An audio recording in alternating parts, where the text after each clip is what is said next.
Cook, you're always so eager to get carried away, aren't you? Miranda sneered. For a family that's not rich, maybe you shouldn't be enjoying this trip on my husband's money.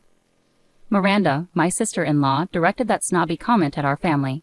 We were all in Hawaii on vacation, including her. Why would she say something so rude? My brother, who's a doctor, planned this trip, and she shouldn't complain given his generosity. But even though she annoys me, I can't say anything back because she's my sister-in-law. I was thinking about how to lighten the mood when suddenly, paft hada haga haga. My mom's laughter completely changed the atmosphere. My name is Elisa, and I'm 20 years old. I'm an ordinary college student at a private university's school of education. I want to become a childcare worker. My days are full of assignments, hands-on training, and part-time jobs. I work hard because of my family's support. I live with my parents. My dad works in an office, and my mom has a part-time job at a nearby bakery, just a typical American family. I find a lot of comfort in our normal family life. Besides my parents, I have an older brother, John, who is 8 years older than me. He graduated from a state medical school and works at the same hospital where our maternal grandfather is the director. Even though my brother is very accomplished, my parents, especially my mom, always support my dreams without comparing us. My mom is particularly thoughtful and considerate. She once told me, "You know, Elisa, it doesn't matter if your family is successful." My dad was a doctor too, but I chose to go to culinary school after high school. "Didn't you ever think about taking over Grandpa's practice?" I asked. "Darling, I was never interested in being a doctor. The responsibility of people's lives was just too much for me," she chuckled. "But you were an only child. Maybe Grandpa secretly wanted you to." "Maybe so, but it's my life, right?"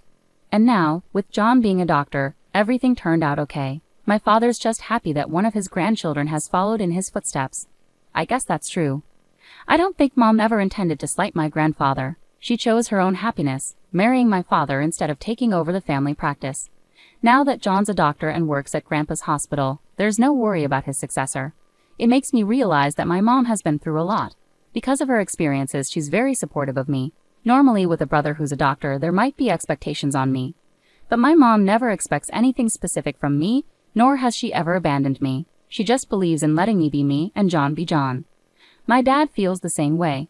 When I told him I wanted to become a child care worker, he didn't hesitate and just said, "Give it your best shot."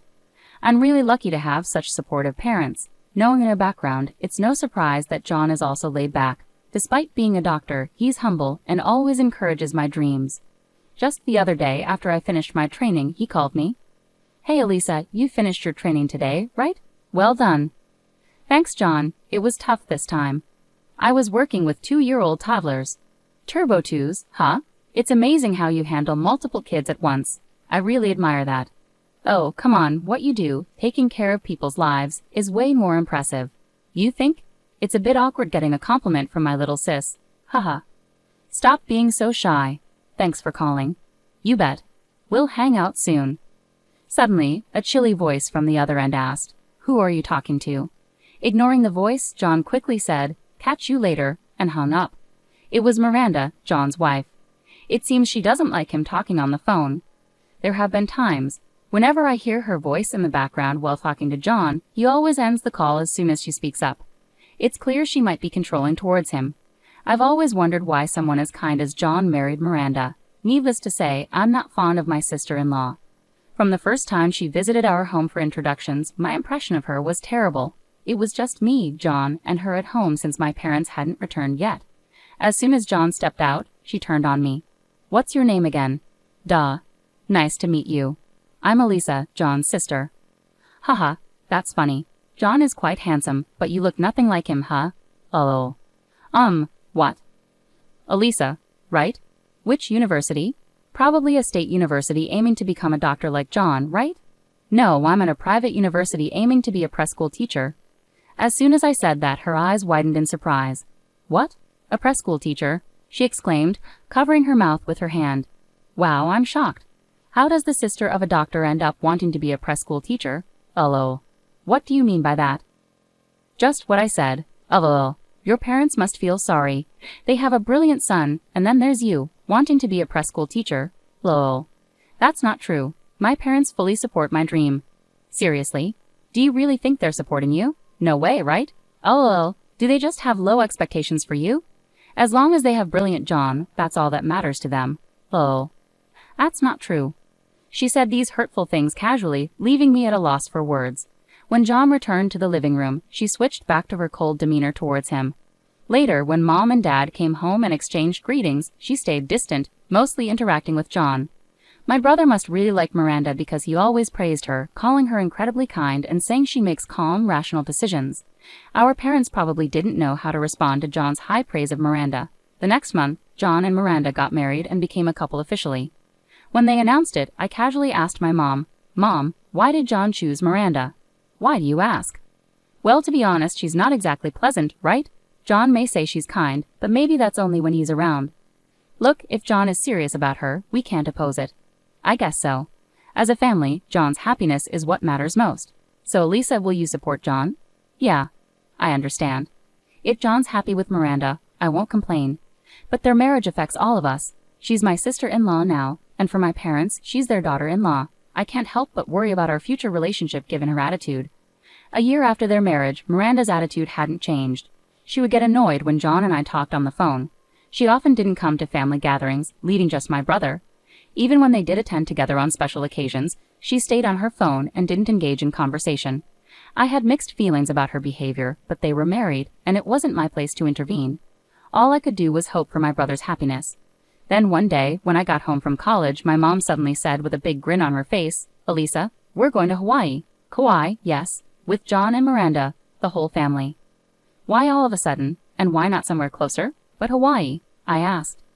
"Well, it turns out John suggested this trip," she explained. "John did?" According to Mom, John wanted to make up for not spending enough time with the family in the past. Since Dad was turning 55 and Mom 50, reaching these milestones, he thought it was a good opportunity for a family trip. That's what my parents suggested. If we're going, we all want to go together, and that's how we decided on Hawaii. After hearing the plan, I asked my mom the question that had been bothering me the most. I mean, I'm excited about going to Hawaii, but isn't Miranda going to have a problem with all of us going together? You'd think so, right? But she surprisingly seemed on board with it, saying, "I'd love to go to Hawaii." Really? Miranda has always wanted to visit Hawaii, so since she's on board, let's all enjoy it together, right? Sounds good. I've never been to Hawaii, so I'm super excited. And just like that, we decided to head to Hawaii in 2 months. The thought of Miranda joining us did bring some mixed feelings, but the excitement of the trip overshadowed them. 2 months later, we met John and Miranda at the airport and boarded our flight. My parents and I sat together, while John and Miranda were seated separately in the back. Since my brother made all the reservations for this trip, it was clear their seating arrangement was intentional, probably at Miranda's insistence. At the airport, she only spoke with my brother and didn't greet us. For her, it seemed strictly a vacation with her husband. Both my parents noticed Miranda's attitude, but they didn't let it bother them and seemed to be thoroughly enjoying the trip. My mom even suggested to John, "Why don't you two go sightseeing on your own?" Thanks to my mom's suggestion, I was able to enjoy the trip without worrying too much about my sister-in-law. But then something happened. That evening, after coming back from sightseeing, my parents and I met John and Miranda for dinner at our hotel.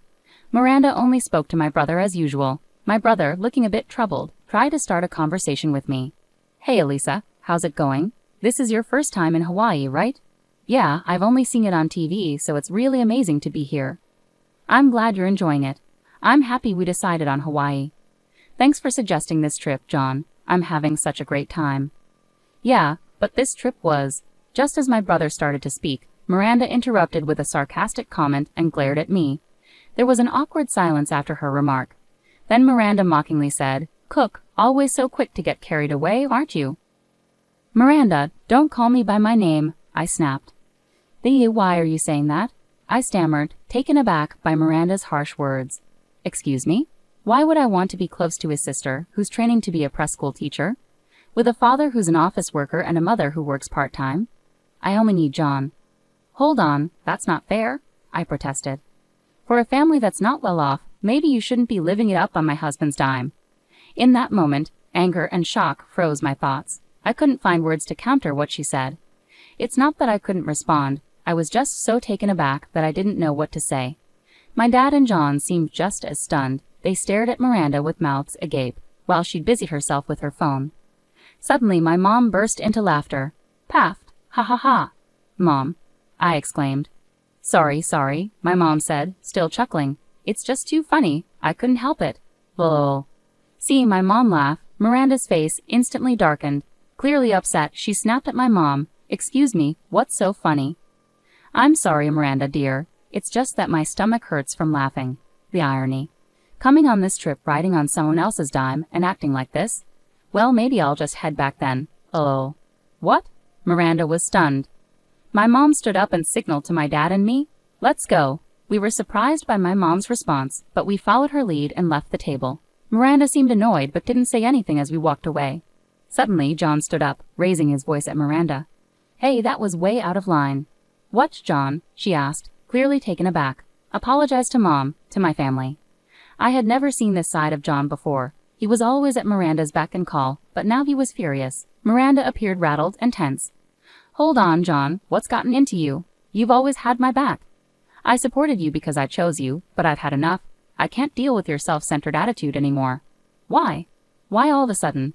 "It's clear that this trip happened because of Mom. I had planned to cover everything, but Mom ended up paying for everyone, including us." "No way. Your mom did that?" I was surprised by this revelation. John had claimed to be covering the expenses, but apparently Mom had secretly paid for everything and told John to keep it quiet. Even Dad, who was usually in the loop, believed John was footing the bill and was equally shocked. Miranda, speechless, listened as John delivered his final blow. "Thanks to the mom you always mocked, I got the job at the hospital, which supports us all. Don't you understand?" "What do you mean? Why bring your mom into this?" "Have you forgotten already? The head of the hospital where I work is my mom's dad." "No, you're lying." "I knew it. I always thought you weren't interested in my family. You never really listened, did you? You just wanted to marry a doctor like me, didn't you?" "No, that's not true. I mean, yes, I wanted a better life, but that doesn't mean I disregarded you, John." Miranda reached out, but John forcefully pushed her hand away. His anger was palpable, his gaze icy and intense. "Don't play games with me. I didn't marry you to be used. I was foolish to marry you, deceived by your motives, but I did love you sincerely, Miranda. Yet you insulted my family." Wait, John, I promise I'll." "It's too late. Even if you change now, your hurtful nature won't. I won't spend my life with someone who looks down on my family. It's not my parents who should leave. It's you, Miranda." Miranda's face drained of color as John's words hit her hard. Tears welled up in her eyes as she pleaded with him. "Please wait, John. I'm begging you. Forgive me. I'll do anything."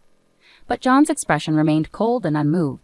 Without saying another word or reacting harshly, he continued to stare at her with a cold demeanor. Unable to bear the tension any longer, the next day, Miranda left the country alone. Later, I learned they divorced, with an agreement that Miranda would never contact John again. There was no division of assets, and it was as if her insults had never happened. However, Miranda's fixation on John grew troubling. She reportedly even showed up at his workplace, prompting John to involve the police, resulting in a restraining order against her. Now living under her parents' watchful eyes, Miranda leads a secluded life. It seems unlikely we'll see her again. Our parents also seem relieved. The happiness of our family remains the most important thing to us all. This experience has once again reminded us of that.